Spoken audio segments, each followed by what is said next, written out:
ရှောက်လန်းလေးရဲ့တပင်နေရဲ့ငါကလေးတွေကတချင်းဆိုတဲ့အတန်ရဲ့ဘလောက်တောင်ตายရလိုက်ဟိုအုံးမရလဲအုံးသီးလည်းမသိဘူးတခါမှဒီနားမှာလာတာကြားလာနေဘူးအုံးသီးတခါမှမသိဘူးအုံးမရအကြီးဖြစ်ပြီးတော့မသိလည်းမသိဘာလို့လဲမသိဒီလိုစိမ့်ဆိုနေတဲ့အရာလေးကိုကြိုက်လိုက်တာตายရနေရောပဲ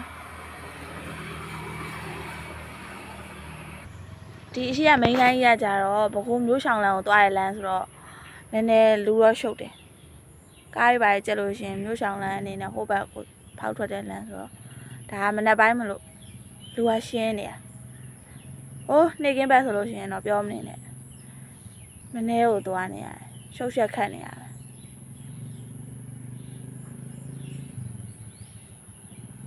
မိုးရင်းဘက်ဆိုတော့ตายရနေရောပဲပင်လေးတွေနဲ့